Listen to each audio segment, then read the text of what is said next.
आजच्या व्हिडिओमध्ये आपण निलगिरीच्या झाडाचे उपयोग याची माहिती घेणार आहोत. या झाडाला इंग्लिशमध्ये युकॅलिप्टस ग्लोबिलस असं म्हटलं जातं. याची पानं आणि याच्या खोडापासून किंवा पानापासून निघणारं जे तेल आहे, हे तेल जनावरांसाठी मनुष्यासाठी सुद्धा इतकं फायदेशीर आहे. लक्षात ठेवा, जर मनुष्याला सर्दी, पडसं, कफ आणि वात ह्या तिन्ही गोष्टी होत असतील तर निलगिरीच्या तेलाचा वापर हा योग्य प्रमाणात केल्यास त्याचा खूप काही फायदा होतो. आता वापरायचं कसं, पानं केव्हा खायला घालायची जनावरांना आणि तेलाचा कसा वापर करायचा आणि कोणत्या कोणत्या रोगांसाठी याचा वापर करायचा ते सांगतो. चॅनलवर जर नवीन असाल तर सबस्क्राईब करायला विसरू नका, कारण असेच नवनवीन व्हिडिओज जनावरांच्या बाबतीत आणि माणसांच्या बाबतीत या चॅनलवरती बैसर शेळीपालन तडका या चॅनलवरती अपलोड केले जातात. तर पहिल्यांदा पानाचे उपयोग सांगतो. जर समजा एखादं जनावर तुमचं खूप दिवसापासून खाण्याची क्षमता त्याची कमी झाली असेल किंवा खातंही भरपूर परंतु त्याला पचनी पडत नसेल, म्हणजे हगवण लागली असेल किंवा त्याचं पोट साफ होत नसेल, तर ही पचनसंस्था सुधारण्यासाठी लक्षात ठेवा, छोट्या जनावरांना निलगिरीची 1-2-3 पानं खायला जर दिली आणि खातात, जनावरं आवडीनं खातात. जर खात नाहीत असं वाटलं तर त्याचा रस काढायचा आणि तो रस त्या जनावरांना म्हणजे शेळीला पाजायचा. एक साधारण अर्धा कप रस 1-2 दिवस सकाळ संध्याकाळ पाजला की त्याला जे आजार आहेत, वात असेल, पित्त असेल, कफ असेल, हे तिचे आजार सर्व निघून जातात. पचनसंस्था व्यवस्थितरित्या रुटीनमध्ये येते, सुधारते आणि खाल्लेलं सर्व अन्न हे जवळजवळ पचनी पडतं. शिवाय जे शरीराला आवश्यक नसणारे जे बारीक बारीक कृमी आहेत, ज्याला आपण जंत म्हणतो, त्याच्या अंड्यासह ही पानं जर खाल्ली शेळीनं किंवा मेंढीने तर हे कृमी नष्ट व्हायला मदतही होते. आता दुसरा अतिशय महत्त्वाचा याचा उपयोग म्हणजे लाळ खुरकत. आणि हा रोग जर आला तर लवकर आटोक्यात येत नाही. लक्षात ठेवा, लाळ खुरकत झालेलं जनावर म्हणजे पायखुरी म्हणा, याला तोंडखुरी म्हणा. आता यावरती मी अनेक व्हिडिओ मागे अपलोड केलेत, बऱ्याच जणांकडे असतील, परंतु मला तेच सांगायची सवय नाही आहे. आलं का लक्षात? अमाप ज्ञान आहे, हे अमाप ज्ञानामधील थोडंसं ज्ञान माझ्याकडं आहे, वेगवेगळ्या स्वरूपाचं. तेच व्हिडिओ नसतात माझे, लक्षात ठेवा. त्यामुळं अगोदरचा व्हिडिओ वेगळा असेल, हा व्हिडिओ वेगळा असेल. इथे मी निलगिरीच्या झाडाचे उपयोग आणि तेलाचे उपयोग ते तुम्हाला सांगायला लागलो. तर ज्या वेळेला असं पायखुरी, तोंडखुरी किंवा लाळ खुरकत ज्याला म्हणतो, हा जर जनावरांना रोग झाला तर काय करायचं? त्या निलगिरीचं तेल आणायचं. लक्षात ठेवा, मिळतं ते मेडिकलमध्ये. आणि शेळीला किंवा मेंढीला सकाळ आणि सायंकाळ हे 10 ml तेल सकाळ आणि सायंकाळ पाजायचं. त्याच्यासाठी पाजण्यासाठी दुसरं मिक्सअप म्हणून याच्यामध्ये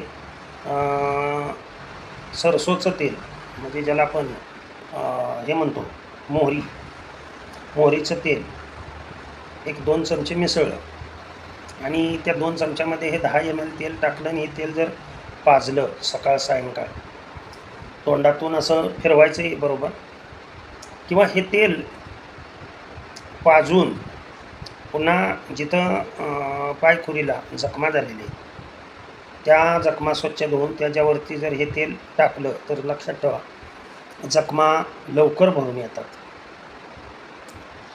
पाजायला सांगितलं मी हे. आणि मोठ्या जनावराला जे आहे ते मोठ्या जनावराला शक्यतो लाळ आली की 30 ml सकाळी आणि 30 ml सायंकाळी 1-2 दिवस पाजलं की जनावराची कसलीही लाळ असू द्या ती जाते, त्याची पूर्ण डायजेस्टिव्ह सिस्टीम व्यवस्थितरित्या होते आणि जनावर तुमचं खाऊ लागतं. बरं, याचा दुसरे उपयोग जर याचे सांगायचं म्हणलं तर जनावराला श्वास घेता येत नाही. पूर्णपणे नाक हे शेंबडाने गच्च भरलेलं असतं. अशा वेळेला निलगिरीच्या तेलाचे 2-2 थेंब, 2 थेंब या नाकात 2 थेंब या नाकात जर टाकले. आता पावसाळा येतो पुढे, जनावरं किंवा शेळ्या मेंढ्या भिजल्या जातात, त्याच्यामुळं शेंबा होतोच. आणि तो शेंबा झाला की त्या शेंबामुळं माशी हसाळी घालून तिथे कीड पडण्याची शक्यता असते. तर असा शेंबा झालेला जर घालवायचा असेल किंवा थंडीच्या कालावधीमध्ये अति थंडीमुळं बी शेंबा होतो, नाकात गच्च नाक भरतं, त्याच्यामुळं त्या जनावरांना श्वासोश्वास घेता येत नाही.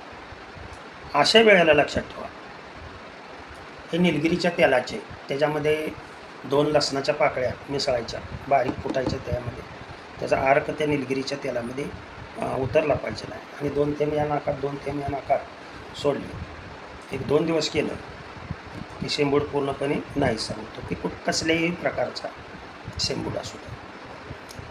आता काही जनावरांना फुफ्फुस दाह, ज्याला निमोनिया म्हणतो आपण, हजारो रुपये खर्च करतात लोक या निमोनियावरती, परंतु तरीही निमोनिया जनावरांचा बरा होत नाही. जनावर त्यामधून वाचलं तर नशिबाने वाचतं. आलं का लक्षात? हा निमोनिया किंवा फुफ्फुस दाह झाला आहे म्हणजे त्याला श्वासोश्वास घ्यायला त्रास होतो आहे, जनावर खोकतं आहे, असं जेव्हा तुम्हाला वाटेल त्यावेळेला, आता मी हे सगळं प्रमाण सांगतो आहे ते लक्ष द्या, व्यवस्थितरित्या त्याच्यावरती लक्ष द्या. तर काय करायचं अशा वेळेला? 50 ग्रॅम हळद घ्यायची, हळद अतिशय महत्त्वाचं आहे. 50 ग्रॅम सुंठ घ्यायची आणि 20 ग्रॅम मिरी, काळी मिरी, माहीत आहे सर्वांना. आणि हे एकत्रित बारीक करायचं पावडरीच्या स्वरूपामध्ये. लक्षात ठेवा, एक कापराची वडी त्यामध्ये टाकायची, छोटीशी कापराची वडी एक त्याच्यामध्ये टाकायची. आणि हे सगळं टाकलेलं एवढं मिश्रण काय करायचं, 50 ml निलगिरी तेलामध्ये हे पूर्णपणे असं कालवायचं. त्याच्यामध्ये एवढा गुळाचा खडा टाकायचा आणि सगळं एक जिन्सी मिश्रण तयार करायचं. हा तुम्हाला पाठीमागं एवढे व्हिडिओ मी टाकले, त्या व्हिडिओमध्ये अजिबात आत्ता जे हे चॅनलवरती सांगतो आहे त्यातली एकही माहिती त्यामध्ये नाही, सगळं नवीन सांगतो. एका रोगासाठी खूप प्रकारे माझ्याकडं माहिती आहे, खूप अनुभवाचे बोल आहेत, लक्षात ठेवा. आणि याचा सर्व शेळीपालकांनी ज्यांच्याकडे जनावर आहे त्यांनी हा घरगुती उपाय करावा आणि नंतर पुन्हा डॉक्टरकडे ध्यानात येते तुमच्या. सकाळ सायंकाळ हे गुळासोबत एकत्रित करून, आलं का लक्षात, हे जर गुळाच्या लाडूमध्ये म्हणा किंवा छोटीशी ही घ्यायची, कणिक घ्यायची किंवा मकाचं पीठ, गव्हाचं पीठ किंवा मकाचं पीठ त्याच्यामध्ये एकत्रित करून एवढा असा छोटासा लाडू करायचा त्याचा. आणि तो जर लाडू, एक लाडू सकाळी एक लाडू संध्याकाळी असं 2-3 दिवस जर केलं तर तुम्हाला सांगतो पूर्णपणे त्याचा फुफ्फुस दाह पूर्णपणे बरा होतो. येतं का लक्षात तुमच्या? निमोनिया ज्याला म्हणतो आपण, तो पूर्णपणे बरा होतो. आता लहान पिल्लांना, 1 महिन्याच्या पुढची जी पिल्लं आहे त्यांना जर असला काय प्रकार होत असेल, लक्षात ठेवा तर त्यांना हे प्रमाण हाय तसं घ्यायचं. फक्त हे पूर्ण वरचं जे सांगितलेलं आहे मी, ते पूर्णपणे पाण्यामध्ये थोडासाच त्यातला एक साधारण 5 ग्रॅम सगळं एकत्रित केलेलं काढायचं. ते पाण्यामध्ये थोडंसं टाकायचं, एक 10 ml पाण्यामध्ये, आणि ते 10 ml पाणी सकाळ संध्याकाळ त्यांना जर पाजलं छोट्या पिल्लांना, तर छोट्या पिल्लांचा सुद्धा फुफ्फुस दाह हा निघून जातो. मोठ्या जनावरांसाठी हा डोस फक्त दुप्पट करा. शक्यतो मोठी जनावरं पायखुरी वगैरे होते, लाळ क्वचित प्रसंगी येते, मात्र जनावरांना फुफ्फुस दाह सर्वच जनावरांना होतो. त्यांना जर समजा झाला तर हा डोस फक्त डबल करायचा, एवढंच लक्षात ठेवा.